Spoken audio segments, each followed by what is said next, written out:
자, 오늘 지난주 말씀이 녹화가 안 돼서 잠깐 좀 이어지는 말씀이기 때문에 한번 살펴보겠습니다.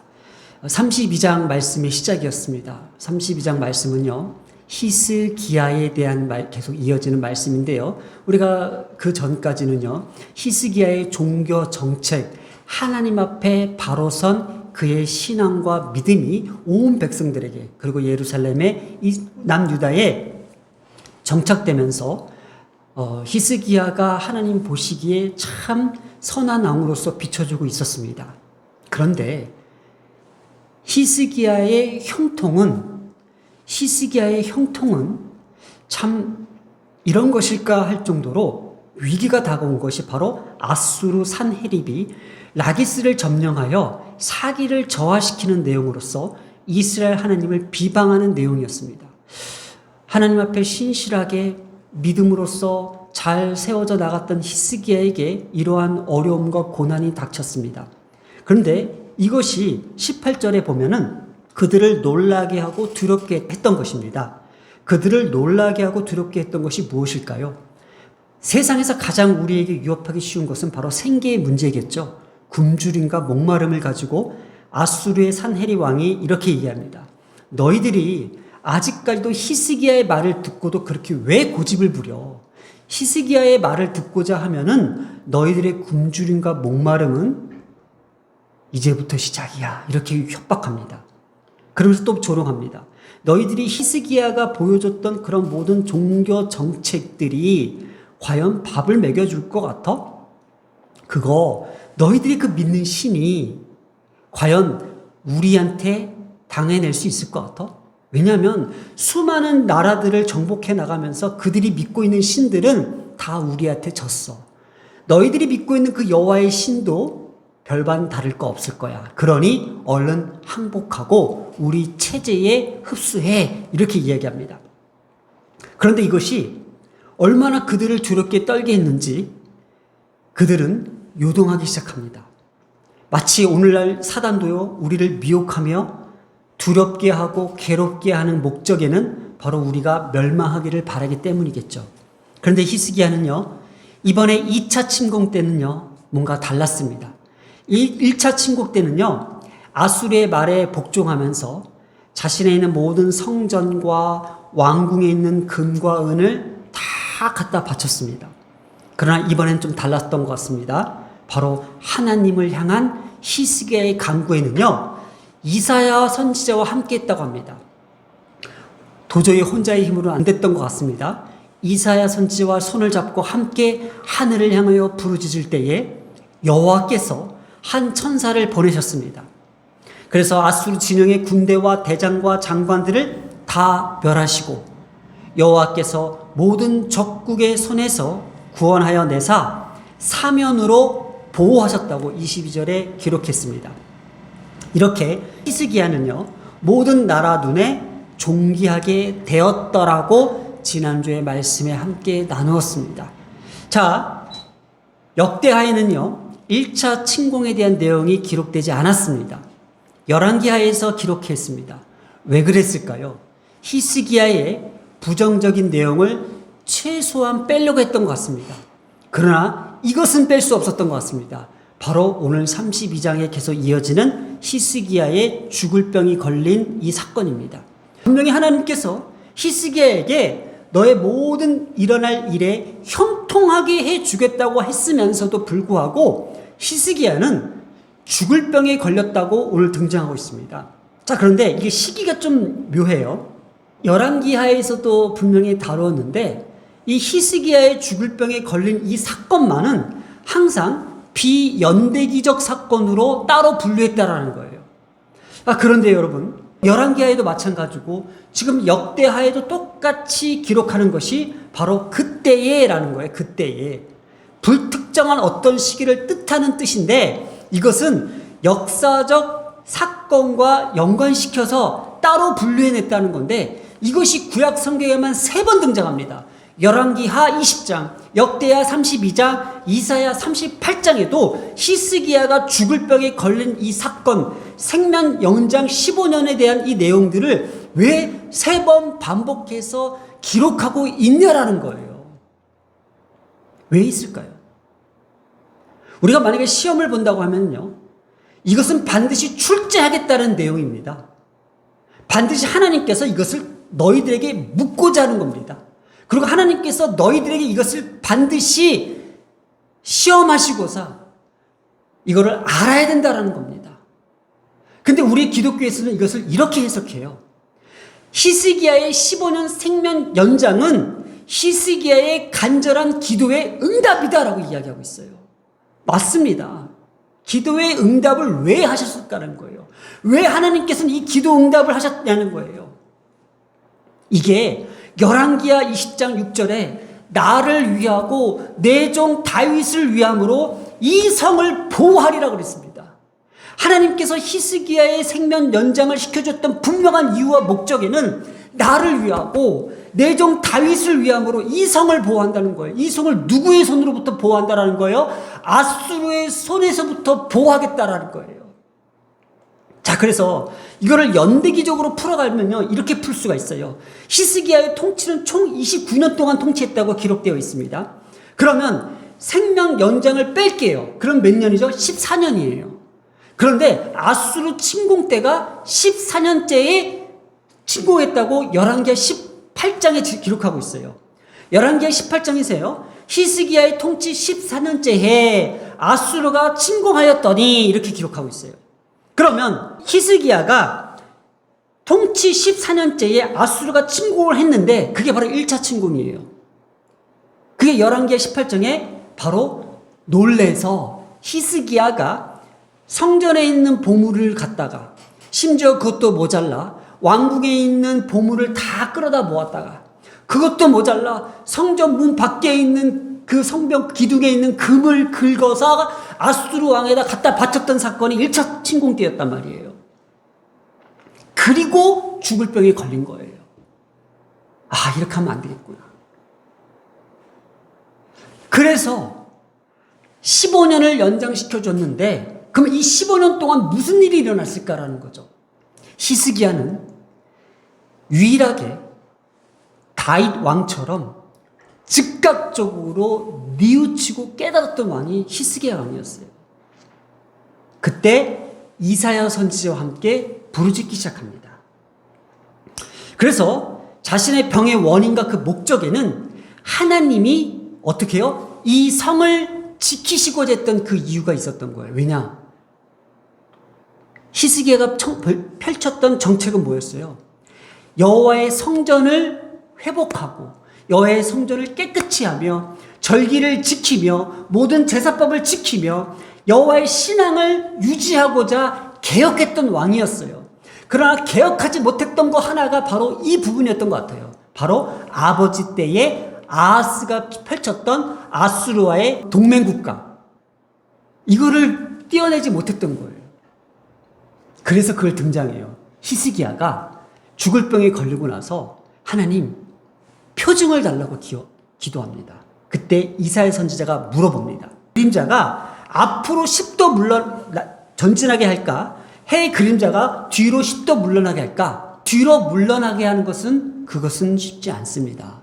그래서 그 해의 그림자가 뒤로 10도 물러나게 해 주시옵소서라고 요청합니다. 그때 하나님께서 아하스의 해시계가 10도 뒤로 물러나갔더라 기록합니다. 자, 그게 열왕기하 20장 11절에 아하스의 해시계 위에 나갔던 해 그림자가 10도 뒤로 물러가게 하셨더라 했습니다. 이게 이적이에요. 이 아하스 해시계에 대해 잠깐 설명을 드리면요, 높은 계단 위에다가 긴 막대기를 하나를 딱 세워놨어요. 그리고 해가 비추면은 그 그림자에 따라서 계단 한 계단 한 계단 한 계단 옮겨지는 그 그림자에 따라서 시간을 뜻했어요. 그러면 이 아하스의 해시계는요, 바로 아수르 정권 때에 아하스와 함께 세워놨던 기둥이었어요. 막대기였어요. 막대기가 상징하는 건 뭐예요? 권력이에요. 권위예요. 그건 바로 아수르의 정권에 이 나라가 어떻게 지금 뿌리 박혀 있다는 것을 증표로 보고 있다는 거예요. 그런데 이것을 그대로 히스기야도 따랐는지 아수르에게 갖다 조공을 바쳤던 거예요. 그런데 여기에 하나님께서 해를 비추셔서 바로 10도 뒤로 물러가겠다는 뭐예요? 이 나라의 모든 주권과 통치와 다스림은 여호와 하나님께 있다. 더 이상 너희들이 약해 빠져서 아수르와의 손을 잡고 아수르의 그 해시계는 그들이 통치하는 게 아니고 그들의 지팡이가 아니고 나의 지팡이가 있다라는 것을 나타내시기 위해서 하나님께서 증표로 보이셨다라는 거예요. 그러면 히스기야가 이것을 알아야 되는데 말씀에 보면요. 25절에 히스기야가 마음이 교만하여 그 받은 은혜를 보답하지 않았다는 거예요. 그러면서 그 진노가 유다와 예루살렘에 내리게 되었다라는 건데, 그러면서 하필이면요 열왕기하에도 이렇게 자세하게 등장하지 않았던 히스기야가 받았던 축복의 분량, 은혜의 높이를 오늘 아주 자세하게 등장시키는 것이 바로 역대하 오늘 본문이에요. 29절에 그에게 제사를 심히 많이 주셨으며 할 때 부와 영광인데 오르쉐, 카보드가 함께 쓰여 있습니다. 자, 오르쉐는요 많은 물건을 축적하다라는 뜻을 갖고 있어요. 경제적인 풍요죠. 그리고 영광은 우리가 잘 알듯이 카버드입니다. 카버드. 이게 무거운 것을 뜻하고 있어요. 인간이 함부로 범접하지 못할 정도의 위험을 갖춘 것을 카버드로 갑니다. 그래서 성경에 히스기야의 그 부에 대해서 이렇게 기록하고 있어요. 은금, 보석, 향품, 방패, 보배로운 그릇, 창고를 세웠다고 합니다. 그리고 곡식과 세포도주, 기름의 산물들을 저장할 창공을 세웠고요. 온갖 짐승의 외양간, 양떼, 소떼, 우리를 만들 만한 성읍들을 세웠다고 했습니다. 이게 형성이 이렇게 역대하에서 기록한 이유는 뭐예요? 이것을 바벨론 사절단에게 보여주기 시작합니다. 그뿐만 아니다. 30절에 모든 일에 형통한 건 우리가 잘 알고 있죠? 기온 윗샘물, 바로 물의 근원을 차단하여 아수르 군대를 물리쳤던 사건이었잖아요. 자, 이 모든 것을 바벨론 사신들에게 보여줬던 그 목적에는 뭐가 있어요? 우리 지금 이게 이른만큼 건재해. 그러니 우리와 손을 잡고 저 아수르 좀 막아줘 라는 그 속마음이 있지 않았나라는 거예요. 이게 히스기야의 마음이었어요. 그래서 조금 전에 얘기했던 받은 은혜에 보답하지 못하고 교만하여져서 라는 문구를 이사야를 통해서 쓰였다는 거예요. 자, 뭔가 이제 그림이 맞춰지죠. 하나님께서 히스기야에게 죽을 병을 주셨는데 여기에서 해시계가 뒤로 물러난 것을 표징으로 보여주셨고, 그리고 바벨론 사절단이 찾아왔는데 바벨론 사절단에게 저장고를, 보물창고를 보여줬다. 이 내용을 봤을 때에 바벨론 사절단이 온 목적은 무엇일까라는 것을 먼저 궁금증을 한 가지 풀어보려고 합니다. 바로 해시계였어요. 해시계. 아하스의 해시계에는요 아수르 정권이 풀고 있고 아수르 정권이 지금 이 남유다를 지금 지배하고 있는데 그것을 움직인 사람이 누굴까? 그것을 움직일 수 있는 사람이 누굴까예요. 그게 여호와 하나님이라는 것을 눈으로 보고 싶었던 거예요. 그래서 오늘 본문에서 이렇게 이야기하고 있습니다. 우리 본문 마지막 절을 한번 보겠습니다. 31절입니다. 그러나 바벨론 방백들이 히스기야에게 사신을 보내요. 그 땅에 나타난 이적, 그 땅이 어디예요? 바로 지금 아하스 해시계가 뒤로 물러난 그 땅에서 일어난 그 이적이 궁금했던 거예요. 그러나 히스기야는 뭐예요? 그 이적을 하나님의 위엄과 하나님의 높으심과 하나님의 권능을 높여드리고 그것들을 자랑하고 그것을 인정하기보다도 하나님께 주신 많은 부와 경제적 그 풍요를 자랑하면서, 자 봐봐 이제 우리랑 손잡을 만한 구미가 당기지 않아? 라는 식으로 교만을 떨었던 거예요. 자, 그럴 때 하나님께서요, 여기가 중요합니다. 히스기야를 떠나시고 그의 심중에 있는 것을 다 알고자 하사, 자, 오늘 제목이 뭐죠? 속으로 한번 따라해 볼까요? 시험하셨더라. NIV 성경에서는요, 이걸 이렇게 번역합니다. 하나님께서 그의 마음 안에 모든 것을 알고자 시험하시기 위하여 그를 떠나셨다. KGV에서는요, 그를 시험하시기 위해서 떠나셨는데 하나님은 그의 마음 안에 모든 것을 아시게 되었다. 알아버렸다.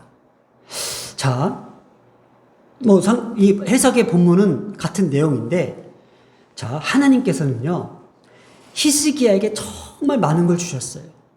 병도 고쳐주셨죠. 해시계가 뒤로 물러나가는 표정도 보여주셨죠. 거기에 엄청난 재산과 재물을 주셨죠. 또 모든 일에 형통할 수 있는 안정도 주셨죠. 오늘날 우리에게 이 모든 것을 갖춰줬다고 가정합시다. 그랬을 때 우리를 하나님은 어떻게 시험하실까라는 것을 우리 본문은 말해주고 있어요. 하나님은요, 잠시 뒤로 물러나 떠나시면서 우리가 어떻게 하나 이렇게 보고 계신다라는 이것을 우리가 한번 상상해 볼 수 있습니다. 근데 히스기야는 하나님이 떠나시고 나니까는 어떻게 했어요? 바벨론 사절단에게 저장고를 쫙 펼쳐 보이면서 자신의 재물들을 펼쳐 보입니다. 자, 여러분, 그런데 오늘 핵심 내용이 바로 여기 있다는 거예요. 하나님이 주신 이 차고도 넘치는 많은 축복을 자신을 과시했던 그 교만을 지금 이사야 선지자가 지적하고 있는데, 중요한 것은 하나님의 주권을 인정하고 그 은혜, 하나님께서 보이셨던 그 이적들을 하나님께 영광을 돌렸다면, 하나님을 높여드렸다면 얼마나 좋았을까. 그래서 하나님께서 이사야 선지자를 통해서 너가 교만하여져서 받은 은혜를 기억하지 못하는구나 라고 이야기했을 때에 여기가 중요합니다. 여기가 중요해요. 지금까지 이야기했던 거는요, 그냥 일상 우리 가운데 그래 좀 교만해지지 이렇게 이해했는데, 이게 달랐던 거예요. 하나님의 말씀을 통해 자신의 죄를 깨닫고 스스로 자신을 낮추며 겸비하며 뉘우쳤다라는 게 기록이 되어 있어요. 저는 오늘 이것을 이야기하고 싶었던 거예요. 히스기야가 마음의 교만함을 뉘우치고, 26절입니다. 이게 원형 카나은데요, 자신의 약함을 인정하고 무릎을 굽힌다라고 쓰이는데, 이게 구약의 32회에 등장합니다. 구약의 32회에 등장하는데, 실질적으로 자신의 교만함과 자신의 죄를 뉘우쳤던 왕이 다윗 왕이랑 히스기야 왕뿐이에요. 즉각적으로 깨닫고 하나님 앞에 자기 자신을 굴복했던 것, 바로 스스로 자기를 연약함을 인정했던 왕이었어요. 오늘 히스기야가 하나님 앞에 자신의 교만함을 뉘우쳤다라는 이 맥락은 바로 지금 자신의 연약함을 인정해버린 거예요. 오늘날 우리가요, 자기 자신의 연약함을 인정하는 것이 그렇게 쉽지가 않아요. 아, 내가 얼마큼 했는데, 내 노력이 얼마큼 했는데. 히스기야는요, 지금 자기가 갖고 있었던 모든 이 부와 하나님께 주셨던 이 모든 것을 다 지키지 못했던 자신의 연약함을 먼저 돌아봤다라는 거예요. 인간은요, 오늘 제가 강조하고자 하는 포인트는 여기 있어요. 자, 첫 번째, 인간은 다 연약합니다. 두 번째, 인간은 다 시험을 받습니다. 세 번째, 그러나 인간은 다 뉘우치진 않아요. 우리는 넘어질 수밖에 없습니다. 그래서 하나님은 시험하는 겁니다. 이 시험을 통해서 우리를 더욱더 단단하게 만드시는 겁니다.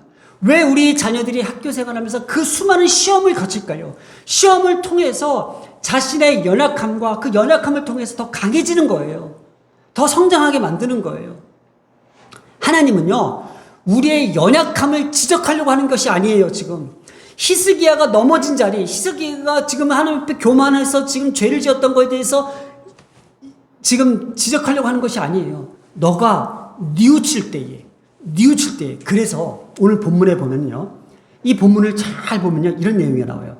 26절에 보면은 히스기야가 마음의 교만함을 뉘우치고 예루살렘 주민들도 그와 함께 하였으므로 여호와의 진노가, 여기가 중요해요. 히스기야의 성전에는 그들에게 내리지 않았습니다. 뉘우쳤던 히스기야에게는 그 하나님의 진노가 내리지 않았는데, 그럼 보세요. 이것을 읽고 있는 독자들, 이것을 앓고 있는 그 후손들은 어떻게 살아야 돼요? 아, 저거다. 반드시 잘못을 저지를 수 있어. 인간의 연약함 때문에 넘어질 수 있어. 근데 빨리 뉘우치고 회개하고 돌이켜서 깨닫고 주님 앞에 나가야 된다는 것을 모든 사람들에게 알게 하셨습니다. 다윗도 그랬어요. 그런데 25절에 진노가 그와 유다와 예루살렘에 내리게 되었대요. 이게 앞으로 진행될 예언이에요. 히스기야 왕 이후의 왕들은 앞으로 빨리 뉘우치고 깨닫지 못했기 때문에 바벨론에 의해서 멸망당합니다. 이게 이스라엘 역사예요. 바벨론에 의해서 멸망당한다는 게 예언이에요. 이게 히스기야 왕 때는 하나님께서 지켜주셨어요. 그러나 히스기야의 아들부터 시작됩니다. 계속해서 유다는 멸망의 길로 갑니다. 누구에 의해서? 바벨론의 손에 의해서. 왜냐? 바벨론에 의지하려고 했을 때에 빨리 돌이킨 사람이 누구예요? 히스기야였어요. 그러나 바벨론에 의지하면서 살려고 했던 그 후손들을 돌이키지 않았습니다. 회개하지 않았습니다. 깨닫지 않았습니다. 그래서 하나님의 진노가 멈추지 않고 바벨론에 의해서 포로를 당합니다. 오늘 이 본문의 말씀은요, 시험하십니다. 하나님은 우리를 뭘 시험하실까요? 왜 성경은 히스기야가 죽을 병에 걸린 이 사건에 대해서 3번이나 등장시키면서 하나님은 히스기야를 시험하셨다고 했을까요? 오늘 우리에게도 시험하십니다. 너가 깨닫고 뉘우치며 돌이킬 줄 아느냐? 아니면 깨닫지 못하느냐? 이게 오늘 본문의 핵심이라는 거예요. 단순히 히스기야가 병고침을 받고 15년 연장되었다는 그 사건 자체가 아멘 할렐루야 하나님 우리를 고쳐주시옵소서가요? 오늘 본문에서 말하고자 하는 히스기야의 이 번영과 이 부정적인 내용은요, 하나님은 히스기야에게 보여주신 이 표징을 통해서 신적 왕국의 위엄을 나타내시길 원하셨습니다. 하하스의 해시계를 통해서 하나님의 통치와 다스림을 보여주셨습니다. 그리고 히스기야의 차고 넘치는 축복이 다른 목적으로 사용되어지고 이용되었다는 겁니다. 오늘날 우리에게도 많은 은혜와 축복을 주실 것입니다. 그러나 그것이 어디로 사용되고 이용될까라는 것에 대해서 경고하고 있다는 겁니다. 자, 그렇습니다. 우리가 아무리 뛰어난 인간이라도 하나님 앞에 완벽하지 못한다는 사실을 말해주고 있습니다.